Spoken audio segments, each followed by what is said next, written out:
So we're going to begin today on Chapter 1, Goals and Governance of the Firm. And I do want to point out that a lot of this stuff in the first two chapters is read and remember, read and forget stuff. I forget it. You'll remember it, I hope, because I'm going to ask some questions on the quiz about it. If you do have some questions about how to operate the quiz and anything about the quizzes, put them on the rap sheet and we'll get them answered. One of the things I do want to point out about the quizzes, though, is that they're not really tests of your knowledge. I intend those quizzes to be there to help you learn, in fact. So one of the things that you should do right off the bat is go open up the quiz, get a set of questions. You get to take the quizzes twice, so the second time you won't get exactly the same questions, but some of them may be the same. You never know. Might get lucky. And begin working on the quiz from the very beginning. That would be right now. Because you should work a little bit on each day, and you should give yourself enough time so that you can submit your first submission, figure out if there's an area where you just don't quite have it all together yet, and then ask some questions as need be. These first two chapters, though, are not mind-boggling stuff. It's not the kind of stuff that requires much cognition. It's just memorization kind of stuff. And so you read it, and you do your best to remember it if you can. Okay, we begin on 1-1. What is finance? Who does it, and why?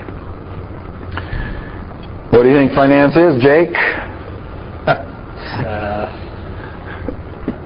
It's hard to think of like a dictionary definition. How you use money to, use money to dictate how you use resources. Okay, so Maybe, I don't know. Finance, of course, is associated with business. For the most part, we don't tend to use the word finance necessarily all the time if it's not a business, but actually, just as households buying stuff, we finance it, don't we? What are the possible ways to finance anything? Savings. We could have some money and save it, and then we could go buy. So in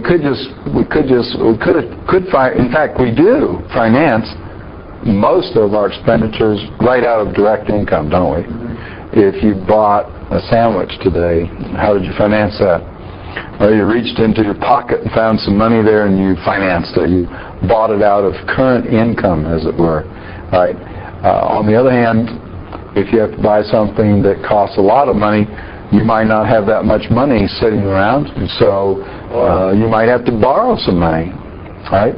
You might have to go down to the bank, or you might have to hit up Uncle Herb and get a loan from Uncle Herb, whatever. You don't have the money, so how are you going to finance it? So one way to think about a finance, really quite fruitful, way is where am I going to get the money to buy whatever it is I'm going to buy?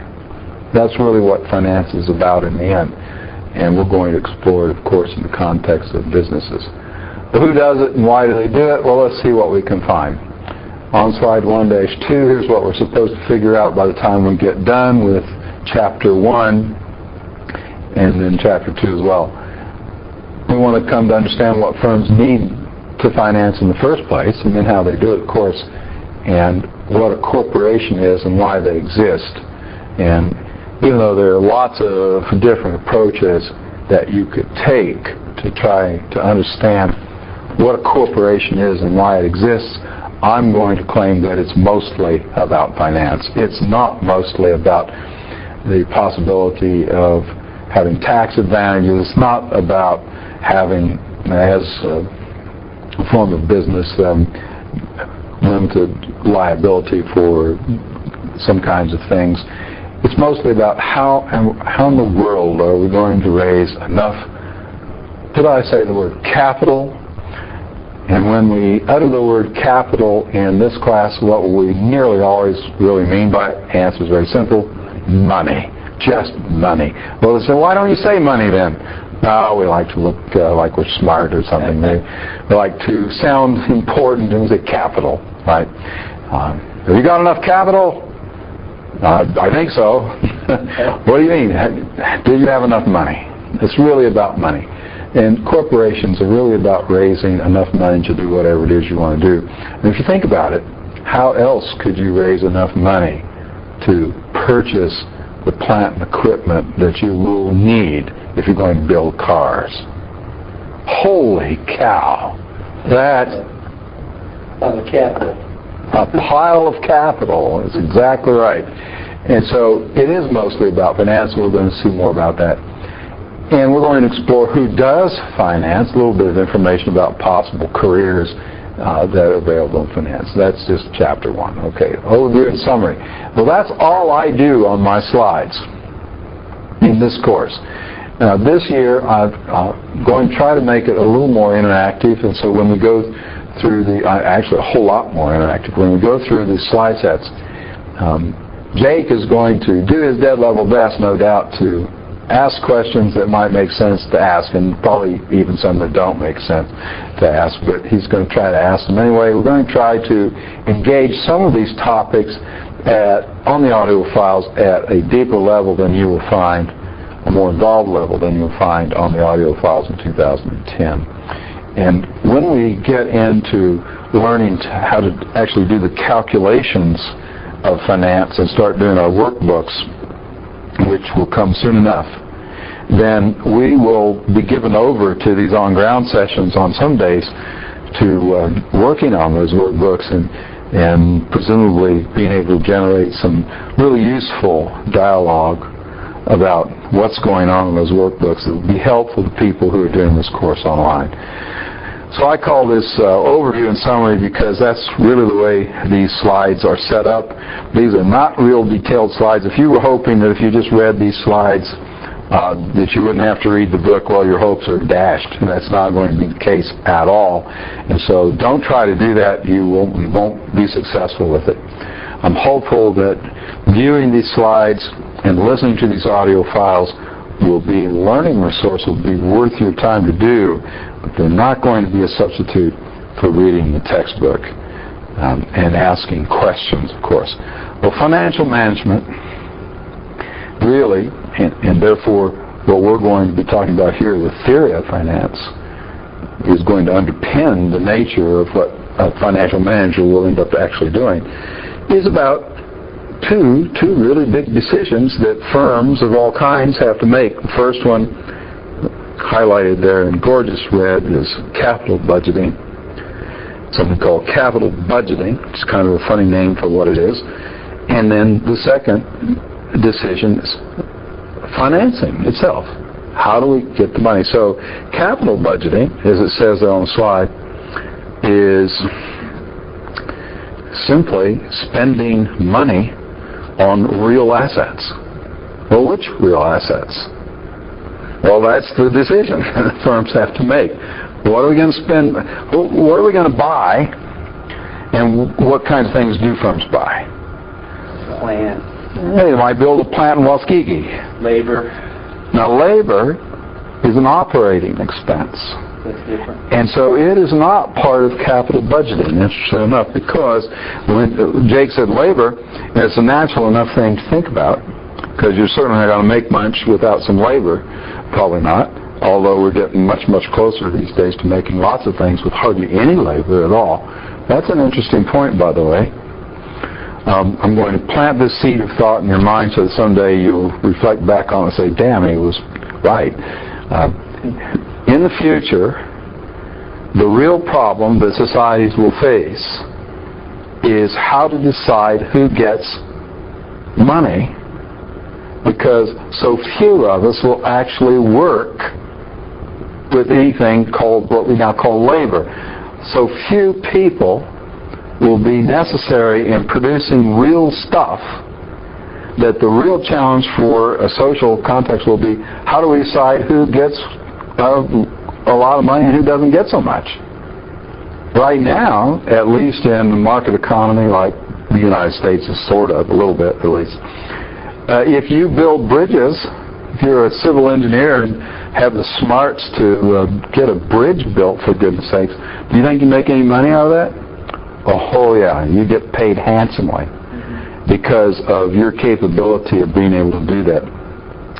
Well, what if we come to a time, which I certainly believe we will, history being any guide at all, where bridges will get built without engineers.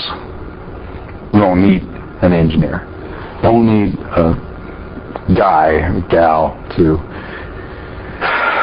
just won't. Well, how could that be? Well, for some of you already know the answer is called artificial intelligence. Do you think a computer or a robot could be able to produce better than a person? The day will come. Jake just said, I hope you could hear what he said, so I'm going to assume you could. If you couldn't, then you need to put something on the rap sheet and say, we can't really hear Jake. Okay, but anyway, he asked, do I think that a computer will someday be able to design a bridge? And I will say, absolutely. There's no question. We are on the cusps, quite likely, of artificial intelligence being able to do things beyond imagination. From the reading that I've done about nanotechnology, we may not be very far away from what sounds just absurdly ludicrous right now, that you dig a hole in your backyard, pour in a small box of powder about the size of some baking soda box of powder, pour it in there, and in the morning you go out and there's a new car sitting there. You say, whoa, that just sounds like, that can't happen. But evidently it can happen, because everything needed to build the car is in the soil. And if you had these nano robots who can use it, they can build the car overnight. Now you say, oh God, you're an idiot to think things like that. And then I invite you to look at your cell phone and try to imagine what somebody from the 16th century would think about that. Okay, so in fact, so what does this have to do with finance? Well, it has to do with the fact that right now, firms, people who manage firms, have to decide on what real assets to purchase. Are we going to purchase some machines? Are we going to purchase that machine instead of this other one? Are we going to not do that? We won't purchase those robots that are available. Instead, we'll hire 17 more people to do each job. Or will we? Are we going to build a new plant in Waskegi? What are we going to buy that are real assets? When it says real assets, that means stuff that you can stub your toe on, right, and bump your head on.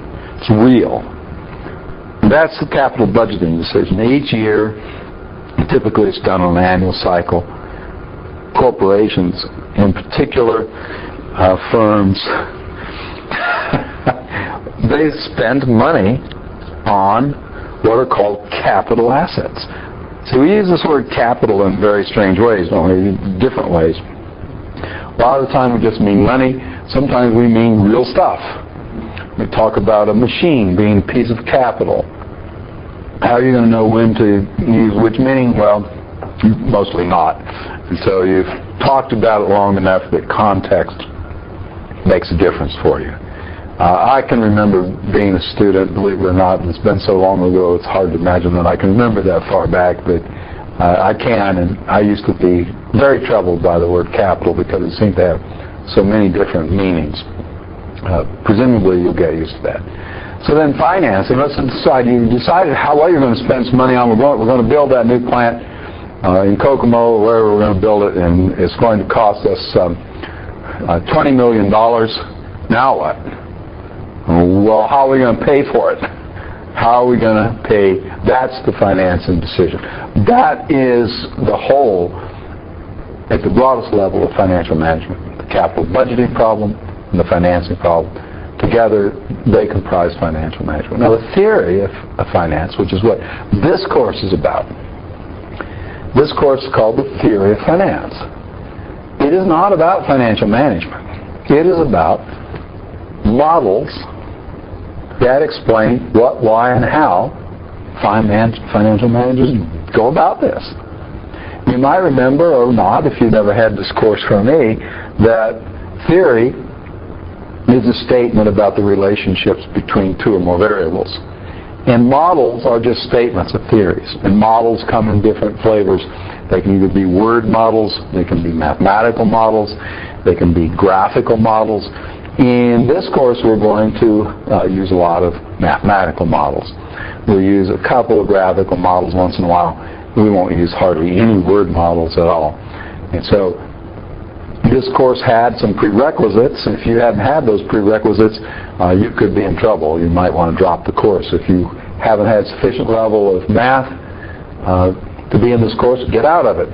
If you haven't become conversant with Microsoft Excel by virtue of having taken IRB US 2110, or simply by virtue of some other way of learning how Microsoft Excel works, you shouldn't be in this course, because we don't have time to teach you to use Microsoft Excel, and we don't have time to teach you the math that you need to know, as well as the theory of finance. So look inward and decide whether to stay in this course. The firms use the capital, here just the money, that they raise to purchase or develop real assets. Now, notice that I've got listed here both tangible and intangible. Those are both real. Something very real about a patent, isn't it?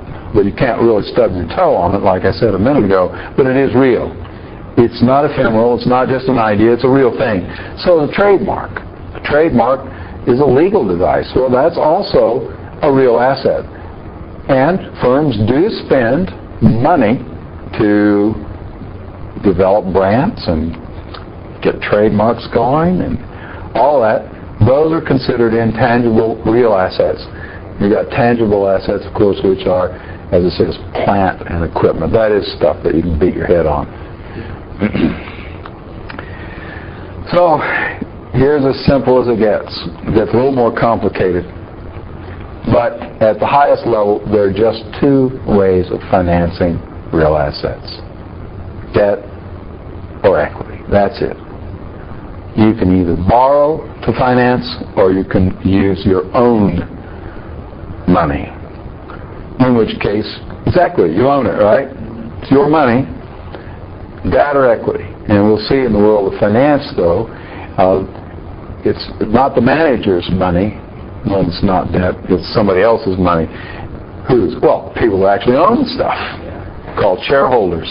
So we'll see, though, that's just it. There aren't a whole lot of options here. If you want to buy some real stuff, if you're a firm, you want to buy some real stuff, you're either going to do so by incurring debt, or you're going to do so by drawing down equity that you've acquired somehow. All right, on 1-4. Slide 1-4. See, I gave you a little clue to click to the next slide there if you're out there listening to this audio file someday. I try to remember to do that. Sometimes I forget. Well, there are these officers of a corporation that some of you already know about, some have never heard of before. CEO is the Chief Executive Officer. CFO is the Chief Financial Officer. Corporations usually also have a treasurer, and they usually, but not always, also have a separate warm body called a controller. Sometimes they combine functions if it's a very small corporation. Now, corporations come in all sizes and flavors. You can have a corporation that has one shareholder, or you could have a corporation that has millions of shareholders. Really large publicly traded corporations will always have these four executive officers: the CEO, the CFO, the treasurer, and the controller. They might also have some others. Some corporations have a chief operating officer, the COO.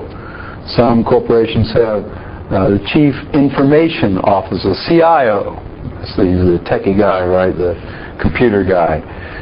But these are the ones involved with doing the financial management decision making. These four right here. You can think of the treasurer as the functionary who writes the checks and has to generate the reports. The treasurer and the controller typically report to and work for the CFO, Chief Financial Officer. The Chief Financial Officer, of course, like everybody else, works for the CEO. Okay, CEOs are usually people that know a bit about finance, but not always. They might know a lot about marketing instead, for example. Or they might just be a very charismatic business type person that somehow gets it all done, gets everybody headed in the same direction and all that. But a lot of times CEOs are former CFOs. It's not unheard of. And CFOs, of course, of people that know all the kinds of things that we're going to learn about and more that you would learn about in a second course called Financial Management here at this college. Treasurers are frequently enough people who have a strong background in accounting. They might not, though. They don't have to necessarily. But they're an actual corporate officer who has legal responsibilities, whoever the treasurer is. Typically, checks that are issued by, payments that are issued by corporations, they have to be authorized, signed, as it were, by the treasurer. Well, who's this controller dude? What's that all about? The controller would be the top accountant. Is that? That's right. Jake's got it just right. The controller in a large corporation is going to have tons of people working for him who are typically accountants of one kind or another, and the controller is the person that is the top accountant, is the chief accounting officer. Would be another name for him if you wanted to call him that instead of the controller. Now these guys are the guys that sit around in board meetings. You actually do have with a corporation a board, and the board is not these guys usually, but they're usually there at a board meeting to provide information, of course. Sometimes a corporation will have one person who is the CEO and also the chairman of the board, but many times they're separate persons. In fact, just recently, Steve Jobs stepped down from the role of CEO with Apple because his health was failing, but he was appointed chairman of the board, which means he's not completely now unrelated to Apple, not just a private citizen that has nothing to do with Apple. He's chairman of the board. Actually, the truth of the matter is all these people work for the board. That's what I was going to ask. The board of directors are the ones who actually physically make the decisions. The board of directors are elected by the shareholders. This is part of the governance part of this chapter that you'll read a little bit about. The shareholders elect the board members. They elect the chairman of the board. Somebody couldn't just appoint Steve Jobs chairman of the board. The shareholders had to do that. They had to say, yes, we want Steve Jobs to be chairman of the board. And of course, just like chairs of all other kinds of organizations, they're the ones who run a board meeting. They're the ones who keep things going and keep people from, probably follow Robert's Rules of Order in some boards if they're big enough and too chatty, whatever. But the board members can be anybody. Board members are elected by the shareholders. You could get yourself elected to be a board member of a nice corporation and get a fat check every year if you can get somebody to vote for you.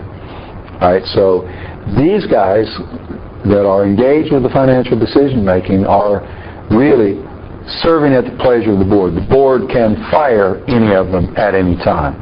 But presumably the CEO can fire the CFO and the treasurer and the controller too. But he better get the board's permission before he does it, or he might be fired himself.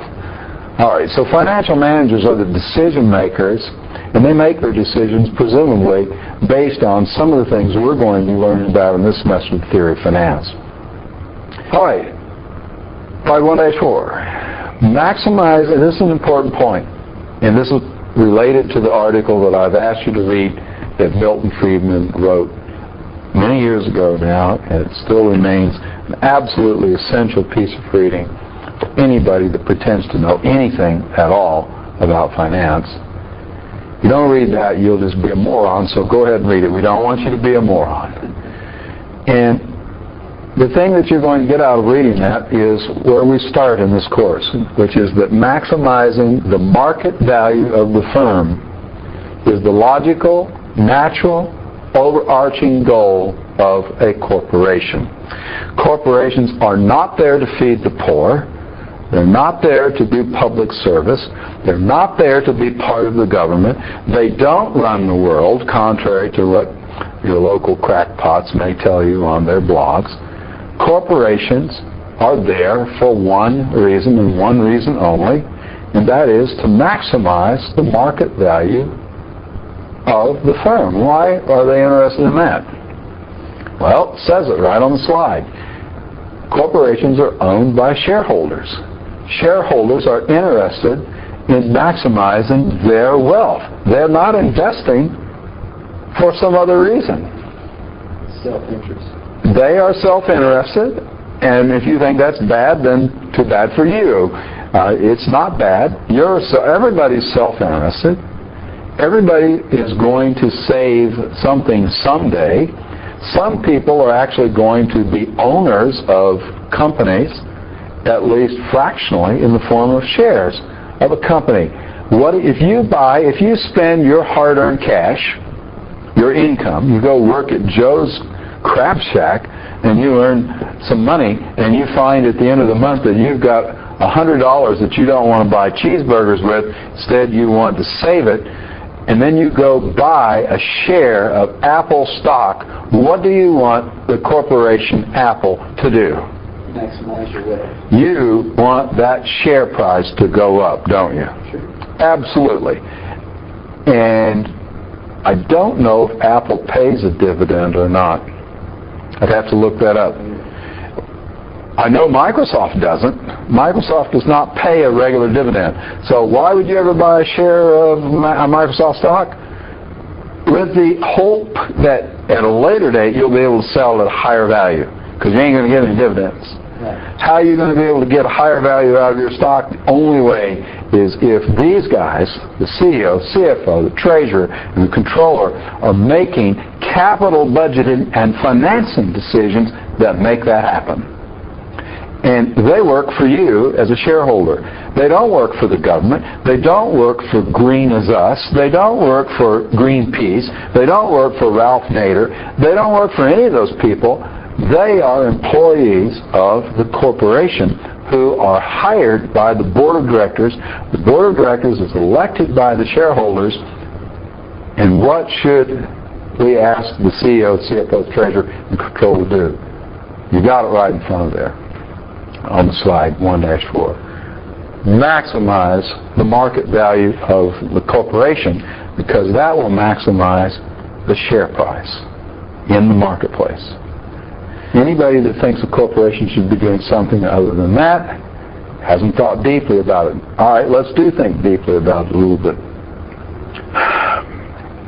It says here on the slide, the shareholders can then use their wealth as they choose, which of course is what a guy like me thinks should be going on. If I want to give my money to St. Jude's, that's my business. Sure. If you want Apple to give money to St. Jude's, you're a moron. You give money to St. Jude's. Don't expect Apple Computer to do that. You give your money to St. Jude's. I do. It's my money. I can do with it what I want to. Now, see, Jake, if you can anticipate some objections that people might have to this statement. I've made it rather vehemently, rather one-sidedly. Well, they have to promote social goals, so I'll hawk one off of the side there. Some people think that a corporation should promote social goals. Which ones? The ones I want. Yeah, the ones that Jake wants is the ones he would prefer, yeah. That's what they usually mean. Well, see, this is why I want you to read Milton Friedman's piece, because I'm not going to try to repeat everything he says there, because he was, he's dead now, and he wrote it really well. He's a smart guy. He said it better than I could ever come up with saying it. So you read that. Not say that they shouldn't be greedy. Corporations couldn't possibly be greedy, because corporation isn't a person, is it? It's a legal fiction. Corporation is. So if you have a beef with what a quote corporation is doing, who should you actually have a beef with? Shareholders. Probably not the shareholders, because probably the shareholders aren't having any control over that corporation at all. Mostly they don't. The larger the corporation, the more likely that's true. I mean, if you own a 5% share in a large corporation, two things are true. One, you have a hideously large share, and two, you're really rich, because you couldn't possibly own that much of a corporation unless you were just hideously rich. All right? The truth is, most shareholders have absolutely no influence on the corporation at all. What can a shareholder do? Buy their shares or sell their shares. That's it. If the corporation is doing what you think the corporation should be doing with your money, you buy their shares. What do you get to do if you don't think so? You sell their shares. And that's it. So really it isn't the shareholders. But if you think that a corporation is doing something that you don't like, first of all, it's none of your damn business if you're not a shareholder, first of all, if it's not illegal. As long as it is within the bounds of the law, That's all we should be concerned about concerning a corporation. Now, I just made a should statement. All right? It's a normative statement. That's why I want you all to read Milton Friedman's article. On what basis do you suppose a guy like Professor Kendall makes such a bodacious normative statement? Well, I want you to read that, and you'll, when you do, I invite you to bring those questions to the rap sheet, and I invite Jake to bring those questions to class if they arise in your mind. But I'm making the claim that in the theory of finance, this part is just a positive statement. In the theory of finance, this is where we start. That the overarching goal of the corporation is to maximize shareholder value. That's the way our models will be built. Okay? Let's slide 1-5. Here's a question. Is wealth maximization ethical? Oh my. That's a big one. Wow. As Jake says, that's a big one. What in the world? How could we begin with this? Well, the first thing is we would have to recognize that we better damn well know what we're talking about when we say ethical. Otherwise, we'd get nowhere with this. Even begin to think about it, you'd have to agree with what we mean by ethical. Are wealth maximization and ethical behavior in conflict? There's another dimension of the question. Do firms that behave unethically prosper? There's another dimension of question to throw into the mix. And then I put on here, the surest path to maximizing the market value of the firm is satisfying customers. That surely can't be wrong. Could that be wrong? No. I don't think so. That's got to be right. And anybody that doesn't understand that must not be majoring in business. Never heard about marketing, but that certainly is correct. Can firms that behave unethically satisfy customers for long, do you think? We have some history to draw on, right? What happened to Enron? Bankrupt. They certainly did go bankrupt, and they behaved unethically. The truth seems to be that you cannot maximize the value of your firm by behaving unethically. You certainly can't do it by behaving illegally. Now, notice that I just introduced a different dimension. There's a difference between ethical behavior and legal behavior.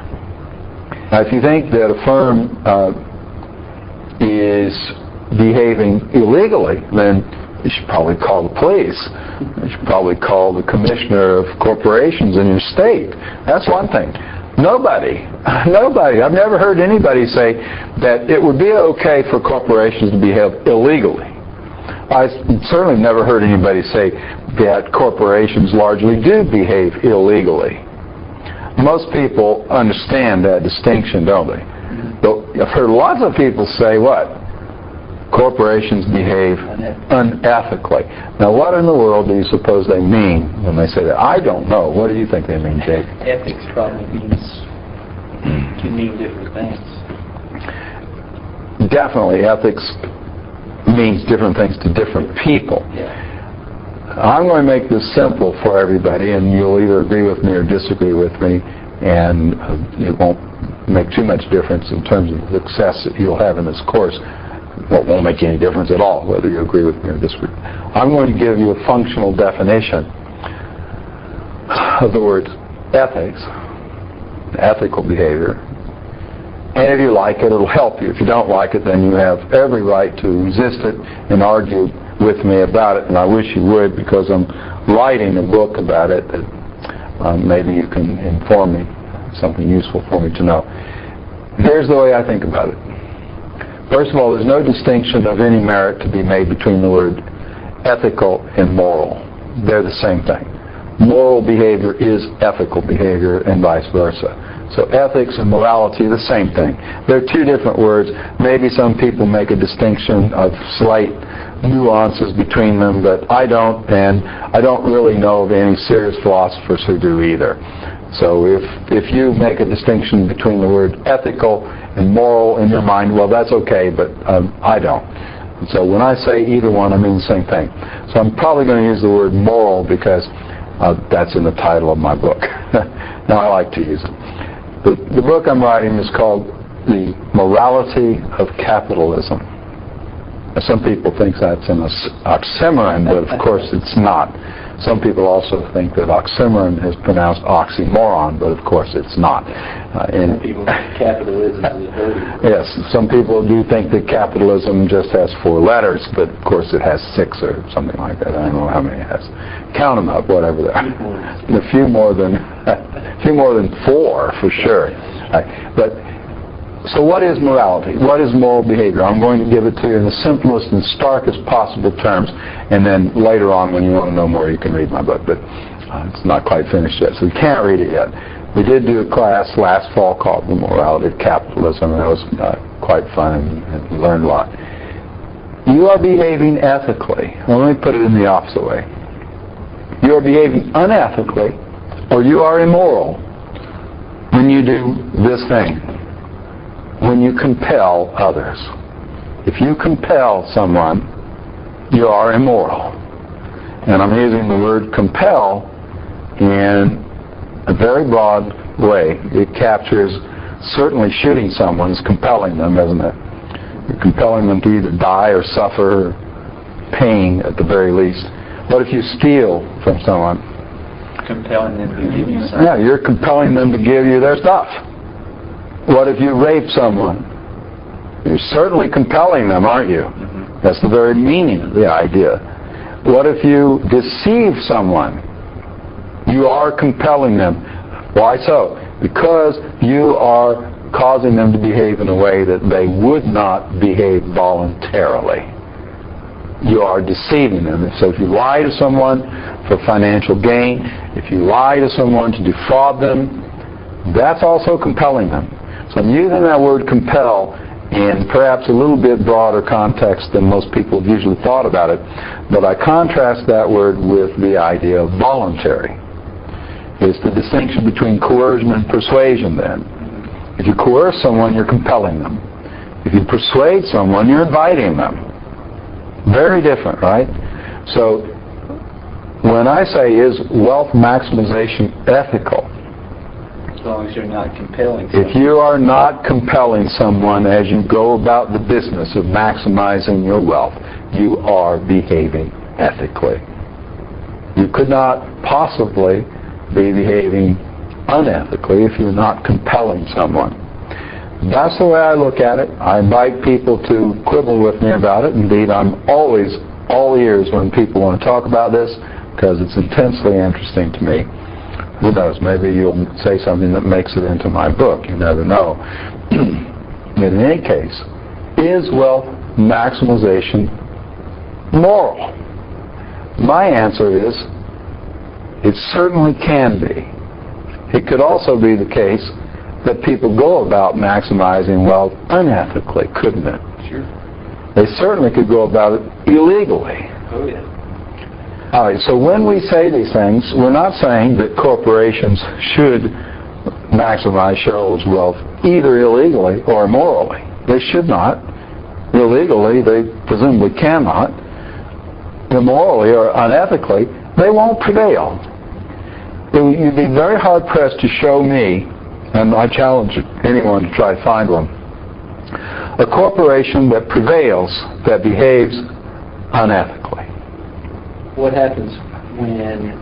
For a long time. I mean, sure, any incident can happen. Go ahead, Jake. When you say we've got ethics and then we've got legality. Yes. What happens when the people who make the laws are not ethical?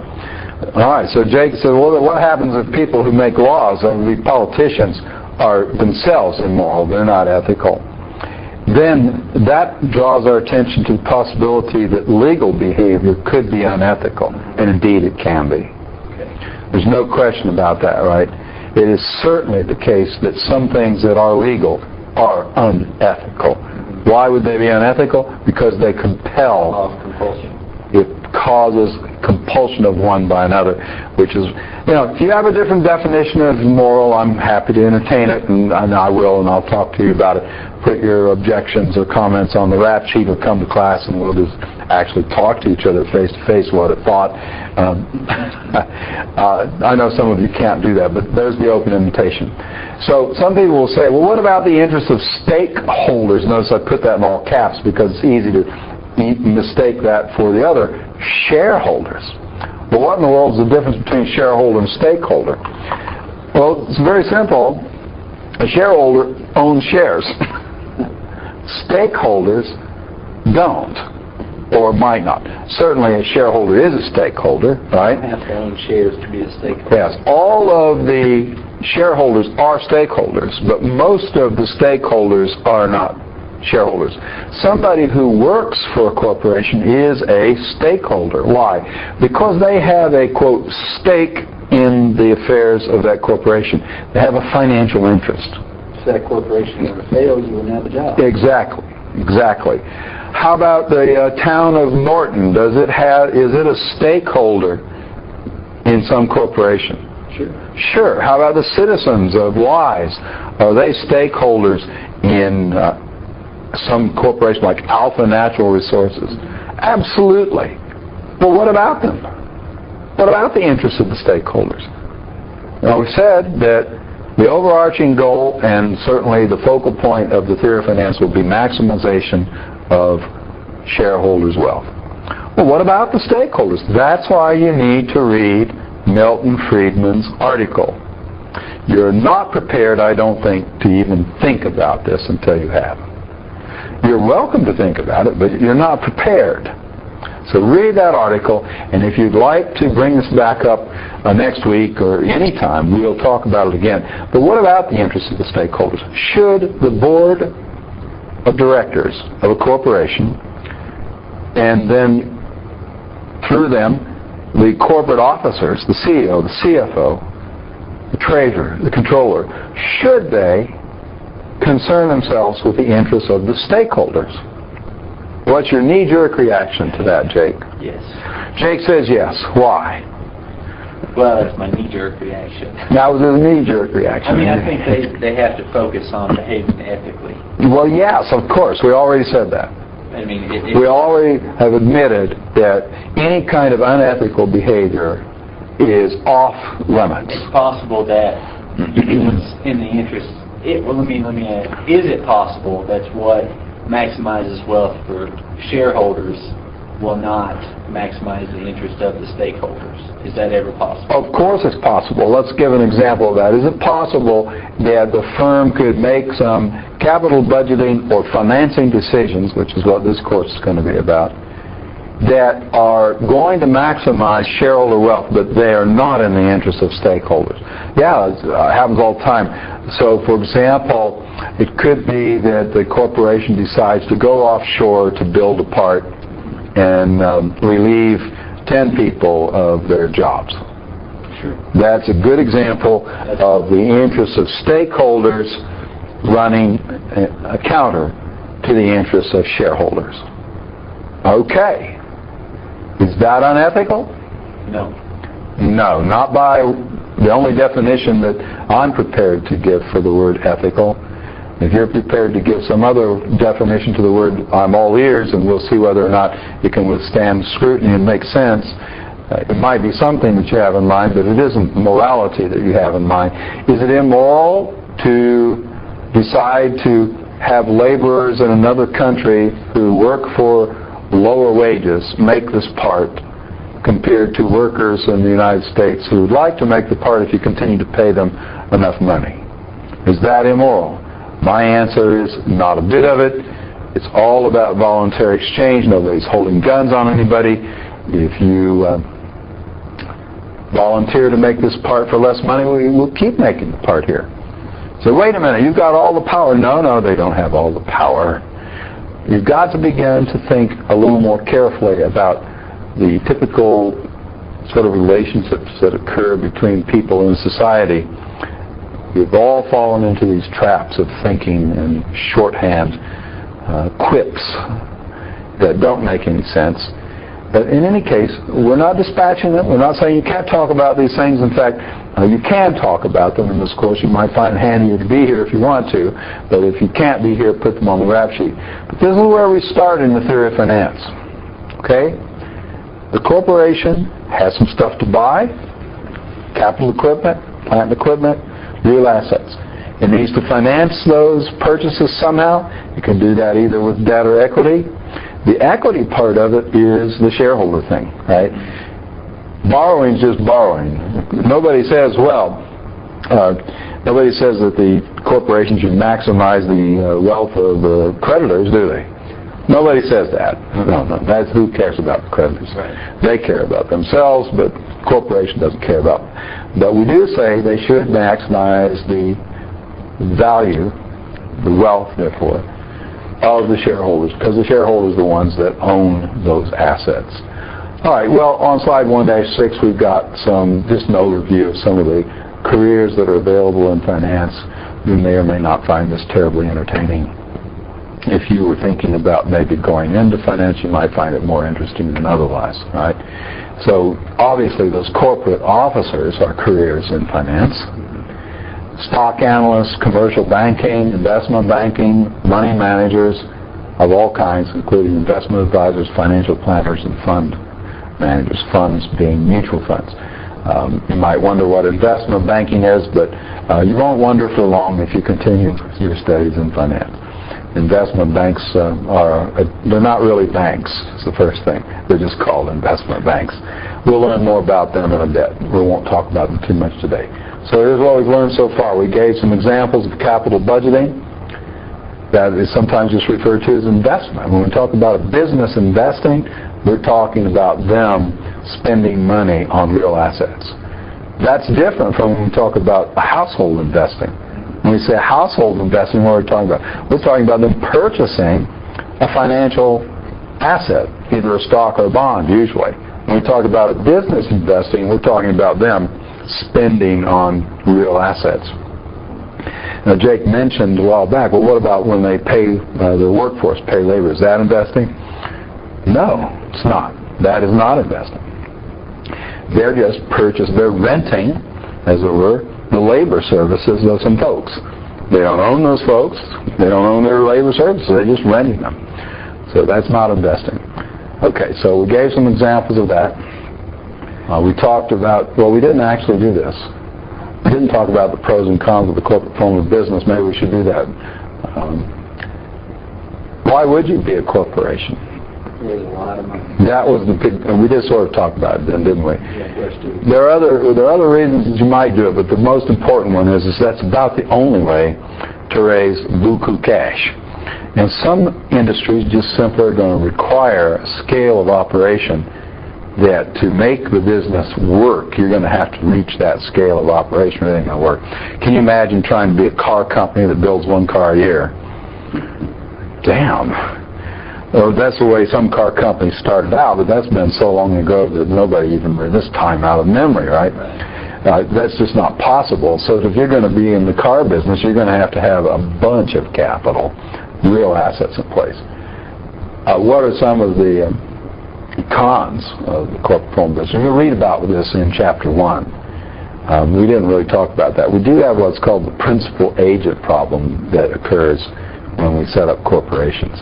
And what's that? Well, yeah. Dr. Collins. You talk about that in lots of other classes. And what's that all about, Jake? Principal agent. The principals are the shareholders. Exactly. The agent is the managers, like your CEO. Yes. So all of these guys that we said are the chief finance guys of the corporation or gals. By the way, a lot of them are women these days.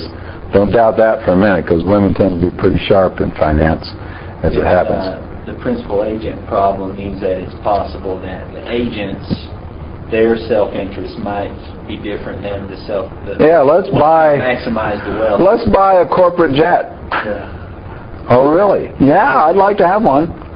It's the CEO talking. And I'd really like to be able to fly around on my own jet and don't have to wait in line at airports. Is that going to maximize shareholders' wealth?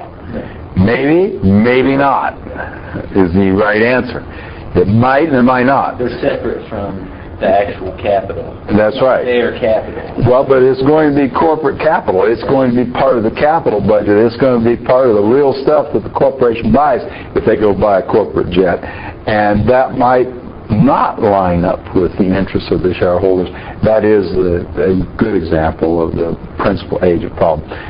There are other elements of it that we'll learn about in the theory of finance later on in the course, more in the theory of finance, once we get out of theory and get into the practice of finance in the second course in this series called Financial Management.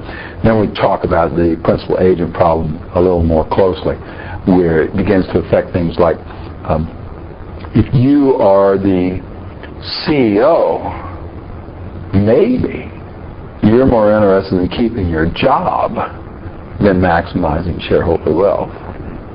And if you're more interested in keeping your job than maximizing shareholder wealth, maybe you don't take enough risk, right? Because you know that if things go bad, you might get fired. So you might actually be too conservative compared to what would end up maximizing shareholder wealth. That's also another dimension of the principal agent problem.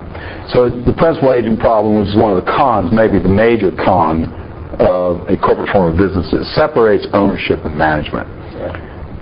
Okay.